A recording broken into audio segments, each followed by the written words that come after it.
जय जगन्नाथ मु दिवाकर दास आपण प्रणाम करुच्ची। आज आलोचना करबा जो प्रश्न आपण पचारि आमको जे आपण एमती एक वीडियो अपलोड करंतु जहाँ आम सब समस्यार समाधान करिवो। जेतेबेले आमे गाड़ी किणुचु तो विभिन्न भाव में समस्या पड़ुचु, गाड़ी चलुनी आउ तो सहित जब भड़ा प्रपोज पड़ुची भड़ा होनी आ जदि गाड़ी किणुचु ता सेकेंड हैंड खराब होची तो क्यों कलर आम राशि अनुसार किनीपारू क्या अन्य को पचार अपेक्षा आम वीडियो माध्यम जमी सबकि जापर तो सेमती एक वीडियो अपलोड करूँ। तो आपन को अनुरोध रक्षा करी आम मैंने एक वीडियो प्रस्तुत करूँ क्यों राशि रे आपण मैंने क्यों रंगर गाड़ी किनीपारे तो राशि अनुसार क्यों दिन किनीपारे आपण मैंने गाड़ी तो राशि अनुसार आपण गाड़ी जदि किणवाई चाहती आपणकर राशि अनुसार जदि बार आम देखा आपणकर मेष राशि रविवार हूँ आपणकर अशुभ प्रदान करे जो बार आपणकर से दिन घात बार रही से दिन आप गाड़ी बिल्कुल किणतु ना जो मैंने मेष राशि व्यक्ति अच्छा।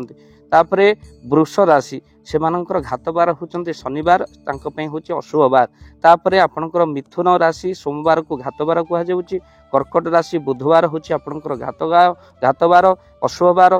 तुला और कुंभ गुरुवार हूँ आपणकर घात बार बा अशुभ बार। बिछा धनु मीन एमानकर शुक्रवार हूँ घात बार आउे मकर राशि हूँ आपणकर मंगलवार हूँ अशुभ बार। तो यही राशि व्यक्ति मैंने यही दिन बिल्कुल गाड़ी किणतु ना। तो आपण मन रखि था आपणकर 7 बार भितर 4 बार हूँ अतिशय शुभ। तापर 4 बार हूँ सोमवार बुधवार गुरुवार हूँ शुक्रवार हूँ अतिशय शुभ हूँ आपणकर ये 7 बार भितर जदि आपणकर ता भितर घात बार पड़ुची बिल्कुल आपण से राशि व्यक्ति मैंने गाड़ी किणतु ना। तो आपण को कही रखापी चाहूँ जदि आपण मैंने घात बार रे गाड़ी किणती तो ताहा आपणकर अशुभ होता है। तो यही बार को छाड़ी आपण अन्य बार रे आपण गाड़ी किणी पारे। तेणु मेष राशि वाला रविवार गाड़ी किणतु ना। आउ आपणकर सिंह राशि कन्या ए वृष राशि वाला सिंह राशि कन्या राशि वाला शनिवार दिन आपण गाड़ी किणतु ना।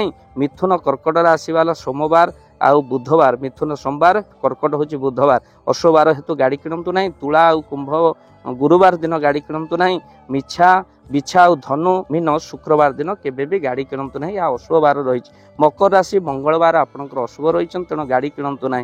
तो यह छड़ा आप मन रखि था घात बार रे गाड़ी किणिले आपणकर असुविधा रही किंतु किसी तिथि एभली रही जो तिथि आप गाड़ी किणिले बार पछे घात बार हो किंतु शुभ होती। श्रीराम नवमी आपणकर श्री शब्द जो लगे श्री गुंडीचा एभली श्री शब्द श्री गणेश चतुर्थी या द्वारा जेकोसी शुभ कार्य करते आपणकर अतिशय शुभ होता है।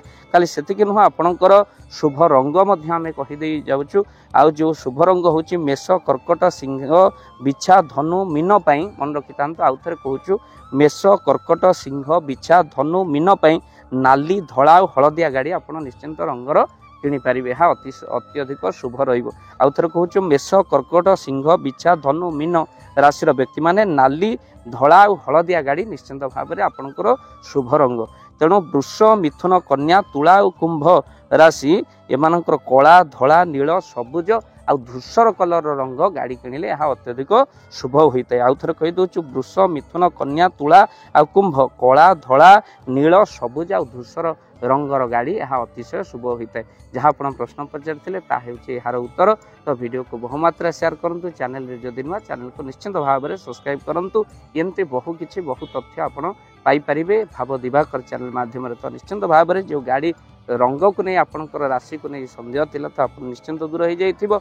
मेष कर्कट सिंह बिछा धनुमीन नाली धला हलदिया आपणकर शुभ रंग ये रंगर गाड़ी किणतु। वृष मिथुन कन्या तुला कुंभ यह हूँ कला धला नील सबुज आ धूसर रंगर गाड़ी आप किले अतिशय शुभ हो। वीडियो को शेयर करूँ, चैनल को सब्सक्राइब करूँ। आपको निवेदन रहा। जय जगन्नाथ जय पंच जय जगन्नाथ। धन अर्जने धर्म करी धर्मे प्राप्त नरहरि। जदि आपण मानक धन कौन गरीब असहाय रोगी मान सेवार लगी पारा जानतु आपणकर रोजगार सार्थक हो गला। आपणक धनर मध्य बहुत महत्व रहिला। तो आज आपण माने जदि चाहूँगी आपणकर से धन महत कार्य लागू जेमिति कि आमे गोटे आम्बुलांस करिचु जो आम्बुलांस प्रतिदिन किसी असहाय रोगी मान मेडिकल रे पहुँचाए। किसी गरीब अनाथ शिशु मान आमे वस्त्र दान करूँ। किसी रोगी मान पाखरे पहुँचू जो माने बहुत रोगरे पीड़ित से पाखरे आमे किसी अर्थ आ गरीब लोक मानकु सहायता प्रदान करूँ। ये किसी दिन पूर्वर आपण माने सहयोग कले आमे मध्य किसी कंबल असहाय मान पाखरे जाई पहुँची बांटी थिलु। ଆପଣଙ୍କୁ କୃତଜ୍ଞତା ଜ୍ଞାପନ କରିବା ସହିତ ଯଦି ଆପଣ ଚାହୁଁଛନ୍ତି ଆପଣଙ୍କ ଧନ ଆମ ଦ୍ୱାରା କୌଣସି ମହତ କାର୍ଯ୍ୟରେ ଲାଗୁ ତ ସ୍କ୍ରିନରେ ଚାଲିଥିବା ନମ୍ବରରେ ନିଶ୍ଚିନ୍ତ ଆପଣ କଲ୍ କରନ୍ତୁ। ଆଉ ଆପଣଙ୍କ ବିବାହ ବାର୍ଷିକରେ ଆପଣଙ୍କ ପିଲାମାନଙ୍କ ଜନ୍ମରେ ଶ୍ରାଦ୍ଧରେ ଯଦି ଆପଣ ଦାନ କରିବାକୁ ଚାହୁଁଛନ୍ତି ଆପଣଙ୍କ ପୁଅ ନାମରେ ଝିଅ ନାମରେ ସ୍ତ୍ରୀ ନାମରେ ନିଶ୍ଚିନ୍ତ ଭାବରେ ଆପଣ ଦାନ କରିପାରିବେ। ସ୍କ୍ରିନରେ ଚାଲିଥିବା ନମ୍ବରରେ ଆପଣ କଲ୍ କରନ୍ତୁ। ଆମେ ଦେବୁ ଆପଣଙ୍କୁ ଫୋନ୍ ପେ ନମ୍ବର, ଯେଉଁ ଫୋନ୍ ପେ ନମ୍ବରରେ ଆପଣଙ୍କର ଦାନ ପହଞ୍ଚି ପାରିବ। ଆଉ ନିଶ୍ଚିନ୍ତ ଭାବରେ ଆପଣଙ୍କର ଦାନ କେଉଁ କାର୍ଯ୍ୟରେ ଲାଗୁଛି ତାର ମଧ୍ୟ ଭିଡ଼ିଓ କରି ଭାବ ଦିବାକର ଚ୍ୟାନେଲରେ ଆମେ ନିଶ୍ଚିନ୍ତ ଭାବରେ ପକାଇବୁ। ଆପଣ ଦେଖି ନିଶ୍ଚିନ୍ତ ଖୁସି ହେବେ। ତ ଆପଣଙ୍କ ପୁଅ ଝିଅ ବିବାହ ବାର୍ଷିକ ଜନ୍ମଦିନରେ ଯଦି ଆପଣ ଚାହୁଁଛନ୍ତି ଆପଣଙ୍କର ଦାନ ମହତ କାର୍ଯ୍ୟରେ ଲାଗୁ ତ ସେଇ ଶୁଭ ଦିନ ମାନଙ୍କରେ ଆପଣ କଲ୍ କରି ଆମକୁ ଫୋନ୍ ପେ ନମ୍ବର ମାଗିପାରିବେ। ଆଉ ଆମ୍ଭେମାନେ ଆପଣଙ୍କୁ ଫୋନ୍ ପେ ନମ୍ବର ଦେବୁ ଯେଉଁ ନମ୍ବରରେ ଆପଣ ସହଯୋଗ ରାଶି ପଠାଇ ପାରିବେ। ନିଶ୍ଚିନ୍ତ ଭାବରେ ଆପଣଙ୍କର ଧନର ସାର୍ଥକତା ହେବ।